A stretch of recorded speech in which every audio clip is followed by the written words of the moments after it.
Combien de fois tu t'es dit, ok, là on est en septembre, alors c'est la nouvelle année, Seigneur, là je me motive, là je vais lire la Bible. Oh, là tu ouvres l'application, tu trouves un plan de lecture, tu commences la lecture.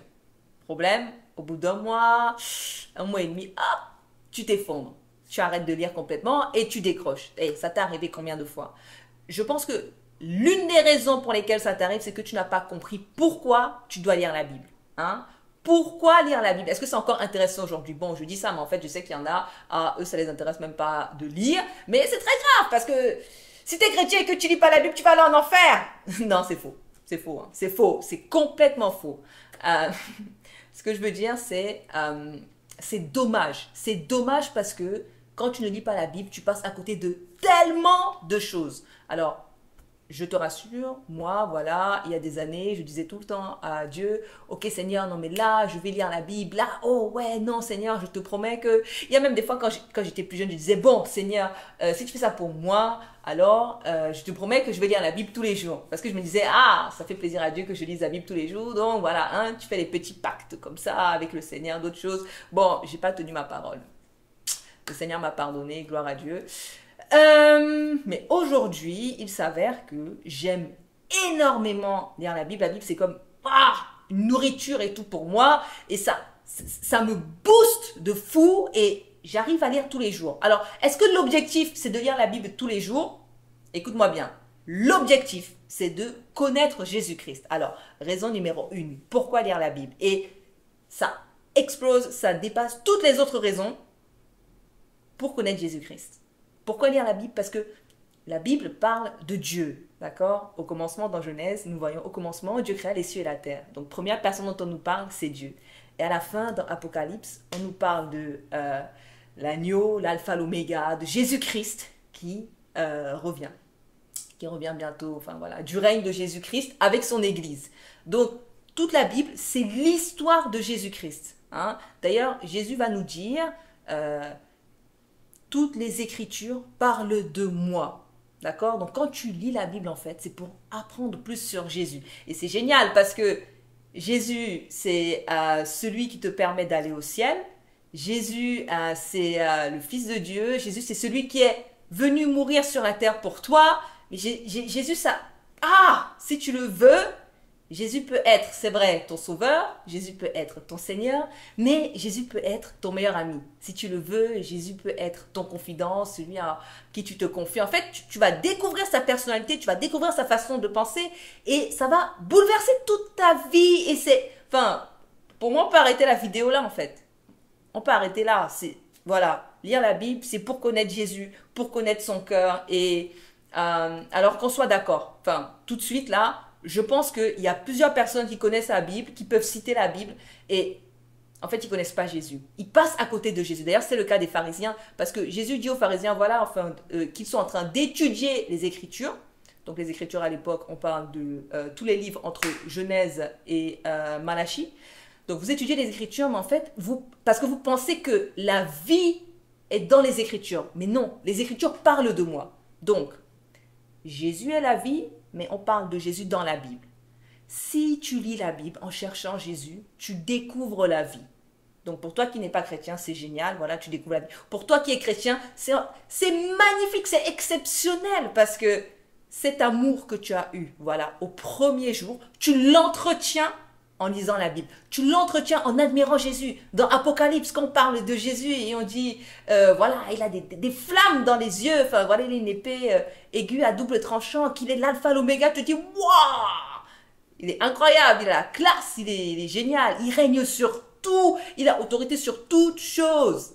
Voilà, dans les évangiles, quand Jésus fait preuve de compassion envers, je sais pas, la femme samaritaine, envers la femme adultère, envers Pierre, tu te dis waouh. En fait, là, tu comprends qui est Jésus et en fait, tu n'as plus peur d'aller vers Jésus. D'accord? En fait, ça peut régler beaucoup de tes problèmes de lire la Bible. Parce que quand tu vas te tromper dans la vie, tu vas arrêter d'avoir peur de Dieu parce que tu sais que Dieu n'a pas honte de toi. D'accord? C'est que Dieu, il veut encore te parler. Que Dieu, il veut encore te tendre la main. Que Dieu, il t'aime tellement comme son enfant. Voilà. Donc, raison numéro 1 pour connaître Jésus. Je dirais raison numéro 2, pour être affermi dans la vérité. D'accord? Jésus a dit, vous connaîtrez la vérité et la vérité vous rendra libre. Aujourd'hui, il y a beaucoup de voix qui parlent, il y a beaucoup de gens qui vont dire, oui, non, ça c'est vrai, ça c'est faux. Bon, hein, c'est comme si tous les codes, même les choses basiques, sont complètement bouleversés. Il y a une voix qui demeure la même, une voix qui n'a jamais changé depuis la création du monde et qui ne va jamais changer, c'est la voix de Dieu, d'accord? Et quand tu lis la Bible, en fait, quand tu lis la Bible, que tu demandes au Saint-Esprit de te parler, que tu cherches Jésus, ben, les choses deviennent plus claires pour toi. En fait, tu sors de la confusion. Et en fait, ça va t'éviter beaucoup de problèmes. Donc, quand les gens vont te dire n'importe quoi, voilà, sur Dieu, tu vas dire, ah non, moi je sais que c'est pas la vérité. D'accord? Rappelle-toi, quand Jésus était dans le désert, qu'est-ce qui se passe dans Luc 4, Jésus est tenté par Satan dans le désert. D'accord? Et Satan vient, il lui donne une parole, il dit, ah oui, Jésus, voilà, si tu es fils de Dieu, transforme ces pierres en pain. Et Jésus dit, l'homme ne vivra pas de pain seulement, mais de toute parole qui sort de la bouche de Dieu. Donc à ce moment-là, Jésus, c'est vrai, il est capable de citer donc une parole de Dieu. Enfin, c'est intéressant parce que, alors on s'arrête, à ce moment-là, est-ce qu'on entend la voix du Père qui parle? Non. Mais par contre, Jésus, il va citer une parole, il va citer quelque chose que le Père a déjà dit. D'accord? Il dit, l'homme ne vivra pas de pain seulement, mais de toute parole qui sort de la bouche de Dieu. Donc cette parole-là lui permet de résister au diable, d'accord? Parce que Jésus, il a pris du temps avec le Père, d'accord? Parce que Jésus, il a laissé les paroles du Père donc, demeurer en lui, il peut résister au diable. Quand l'ennemi vient avec un mensonge, en fait, tu peux dire non. Tu vois, en fait, c'est pas juste de dire non à l'ennemi, mais c'est de connaître la vérité. Parce que sinon, il y a des vents, il y a des gens qui viennent, et c'est écrit, hein, Jésus a dit, voilà, dans les derniers temps, les hommes seront ennemis de la vérité, fanfarons, enfin voilà. En gros, ils chercheront beaucoup de problèmes, ils vont inventer beaucoup de choses, ils vont essayer de détourner la vérité et de faire n'importe quoi. Donc, nous qui vivons, enfin, on n'a jamais été autant dans les derniers temps qu'aujourd'hui, d'accord? Donc, nous qui vivons dans ces derniers temps, à plus forte raison, nous devons connaître les Écritures, nous devons nous éduquer, voilà, grandir là-dedans afin d'être sûr d'avoir cette confiance dans notre Seigneur, d'accord? Sinon, quand tu commences à croire dans des mensonges, ça détruit ta relation avec le Seigneur et après tu t'éloignes du Seigneur. Et ça, c'est trop triste, d'accord? Alors, troisième raison, pourquoi est-ce que tu devrais lire la Bible? Parce que l'homme oublie. L'homme oublie, hein, sérieusement. Moi, je t'ai dit, je prends du temps pour lire la Bible, voilà, régulièrement. Je prends du temps, mais à chaque fois, je suis émerveillée, à chaque fois, je suis bouleversée. Hein? C'est très clair. Celui qui dit qu'il n'oublie pas est orgueilleux. Hein? Tu as besoin de lire parce que tu as besoin de te rappeler la vérité. Tous les jours, lorsque tu sors, tous les jours de ta vie, tu es influencé par l'environnement extérieur autour de toi. Donc là, tu as besoin de prendre du temps et de laisser le Seigneur t'influencer. Tu as besoin de t'exposer à la vérité afin que ce soit cette vérité-là qui t'influence. C'est pour ça qu'il faut le faire tous les jours, d'accord? C'est pour ça que tous les jours, et je répète, c'est pas une question de juste lire la Bible, c'est une question de regarder qui est Jésus, connaître Jésus, parler avec lui. Hein? Donc c'est vrai. D'ailleurs, fait intéressant, voilà, qui est à l'origine des jours fériés, qui est à l'origine des fêtes, c'est Dieu, d'accord? Parce que souvent dans la Bible, lorsqu'il y a un événement important, exceptionnel, par exemple, la sortie du peuple d'Israël d'Égypte, donc ils étaient esclaves et hop, maintenant ils sont libres, et bien à ce moment-là, Dieu il dit, ah, maintenant, on va faire une fête à ce moment-là, d'accord? On va faire une fête. Pourquoi faire une fête? Pour se rappeler. Et donc, quand on fera la fête, ce sera pour se remémorer ce moment où Dieu nous a délivrés. Hein? De là, tu vois, oh, waouh, Dieu, il aime les fêtes.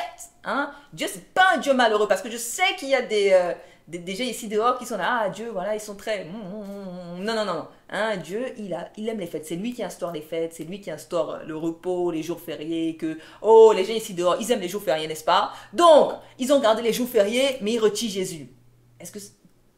Bon, hein, voilà. Hein, on ne peut pas garder les bonnes choses de Dieu et retirer Jésus de ça. Ça va foirer à un moment donné. Ça va s'écrouler à un moment donné. Autre raison pourquoi lire la Bible, je pense à la quatrième, en fait parce que ça te transforme de l'intérieur. Comme je t'ai dit, c'est une nourriture. Toi qui crois en Jésus-Christ, qui as donné ta vie à Jésus, tu as besoin de te nourrir correctement. Hey, il y a des gens ici qui marchent et en fait qui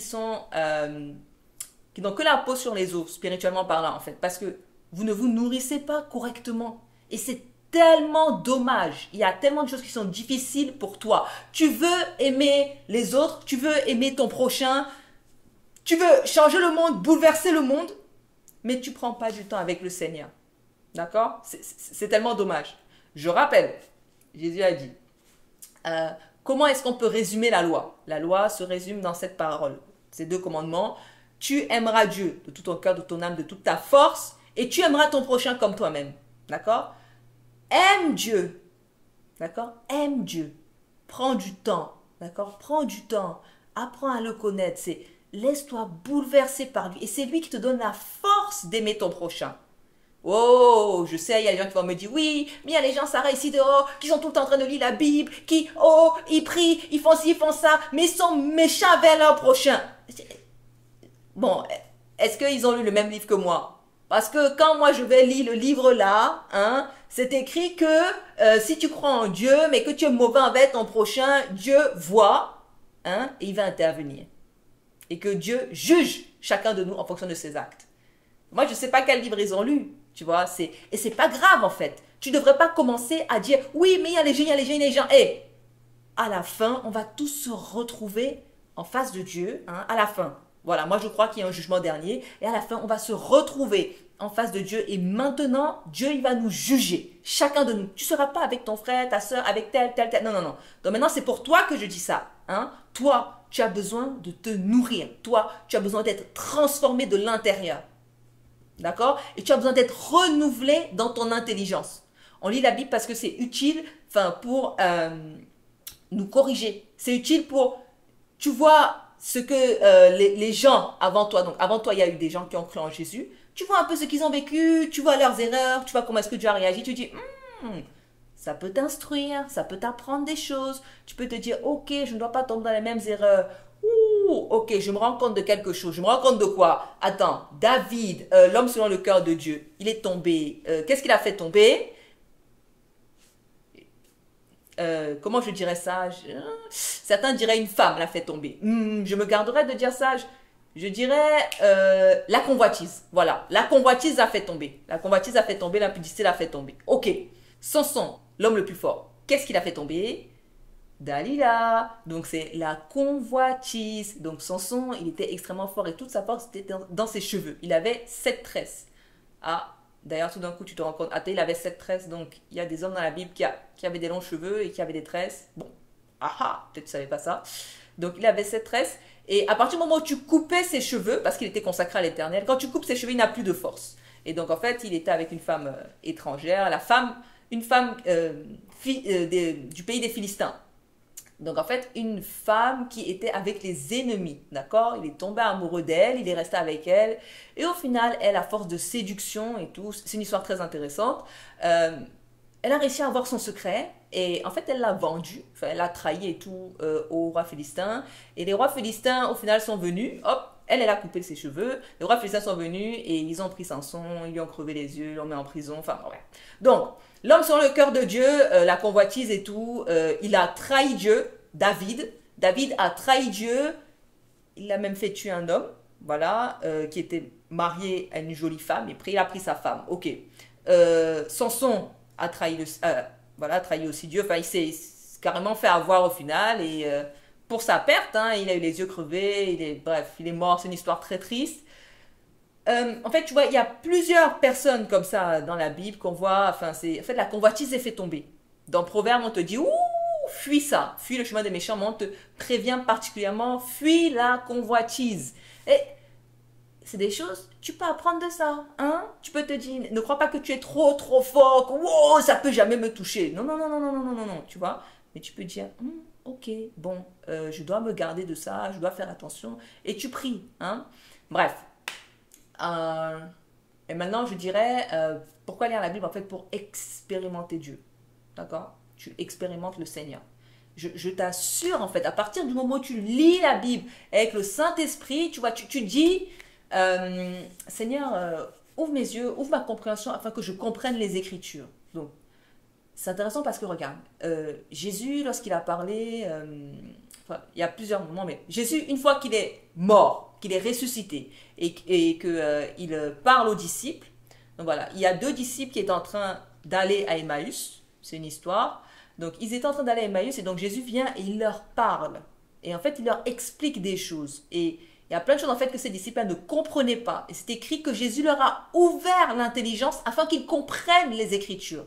Hein? Et pareil en fait pour les disciples de Jésus, donc les apôtres, Jésus a ouvert leur intelligence afin qu'ils comprennent les Écritures. Donc Jésus ouvre l'intelligence afin que tu comprennes. Et quand tu comprends, waouh, le texte est tellement vivant et exceptionnel. C'est waouh. Est-ce que tu te rends compte que tu vois comme tu as faim là. Des fois on a faim, des fois on est en mode ouh, non non non, j'ai faim, j'ai faim, j'ai faim. On essaie de te parler. Tu dis non non non, ne me parle pas là, je suis un peu tendu comme ça, tu comprends? Ne me parle pas, non, non, tu vois? Tu es un peu tendu comme ça parce que non, il faut que tu manges. Bon, peut-être ça arrive pas à tout le monde, tu vois, mais quand tu as vraiment faim et tout, voilà que ça te taillade, hein? Eh ben, ça peut, la même chose peut arriver, mais spirituellement parlant. D'accord? Et donc, il y en a spirituellement parlant qui ne se rendent pas compte qu'ils ont faim, alors qu'ils ont tellement faim. Et tu as tellement faim que tu n'arrives à rien. Parce qu'il faut que tu te nourrisses correctement, c'est évident. Et il y en a qui se rendent compte. Et donc, tu peux prier le Seigneur, tu peux dire, Seigneur, aide-moi à me rendre compte que j'ai faim spirituellement. D'accord? Aide-moi à me rendre compte que j'ai besoin de toi, que j'ai besoin de me nourrir. Seigneur, aide-moi à me rendre compte. Juste, voilà, cette faim, cette soif, réveille, réveille. Réveille en moi tout ça. D'accord? Une autre raison pour laquelle lire la Bible, parce que la parole de Dieu est une lampe sur notre chemin. D'accord? Je sais ce que tu vas me dire. La parole de Dieu, c'est Jésus-Christ. Amen. Yes. Hein?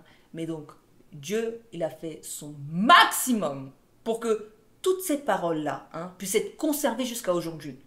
Je te rappelle, Dieu a bien dit, à chaque fois qu'il se passe quelque chose, vas-y, écrivez ça afin qu'on se rappelle de ce qui s'est passé. Il y a un miracle, écrivez-le afin qu'on se rappelle de ce qui s'est passé et que ça serve de témoignage pour les générations qui vont venir. Donc, la Bible que tu vois là, le livre que tu vois là, en fait, c'est un cadeau de Dieu pour toi. Non seulement c'est un cadeau de Dieu pour toi, mais c'est une lettre d'amour. C'est quelque chose que, Dieu, ça fait des milliers d'années qu'il bosse dessus. Et là, maintenant, c'est délivré jusqu'à toi. Alors, est-ce que tu vas choisir d'ouvrir ce cadeau ou pas? Et c'est génial parce que, en fait, ce cadeau, c'est une lampe sur ton chemin. Ça va éclairer ton chemin. Ça va te montrer la voie. Que celui qui est bête vienne. D'accord? La sagesse appelle. Et elle dit que celui qui manque d'intelligence vienne. Qui vienne prendre de la sagesse. Si tu trouves que tu manques d'intelligence, si tu trouves si tu as besoin de plus avec Jésus, lis la Bible. Prends ce temps-là. Prends ce temps-là. Et sache quelque chose. Si c'est difficile de lire, qu'est-ce qu'on fait? Je te livre mon secret. Genou à terre. Genou à terre. Seigneur Jésus, j'ai envie de lire. J'ai du mal à lire. S'il te plaît, aide-moi maintenant. S'il te plaît. D'accord? Lundi, mardi, mercredi, jeudi, vendredi, samedi, dimanche. Tous les jours, matin, soir. Seigneur, s'il te plaît, aide-moi à lire. Tu commences un verset. Ok. Commence quelque part. Commence par les évangiles. Matthieu, Marc, Luc, Jean, tu commences. Ouais, mais comment est-ce qu'on va lire la Bible maintenant? Nanana. Bon, ça on peut voir dans une autre vidéo. Mais aujourd'hui là, il s'agit de commencer. Quand je te parle là, il s'agit que quand tu quittes la vidéo aussi, tu ouvres ta Bible. D'accord? Parce que en fait, c'est bénéf pour toi. C'est bénéf pour toi. D'accord? Je vais faire d'autres vidéos sur comment lire la Bible, comment aborder les différents textes, voilà. Si jamais tu as des difficultés, tu n'arrives pas, voilà, tu peux m'écrire et tu me dis, ah Sarah, moi j'arrive pas, parce que si, parce que ça, enfin voilà. Bon, souvent, tu te rends compte que tes raisons ne sont pas valables, parce que pour ceux qui vont dire, ah, je n'ai pas le temps, waouh, il y a la Bible en audio, il y a la, ouais, bon, bref, on se comprend, Allez, bonne soirée. Bonne journée. À bientôt.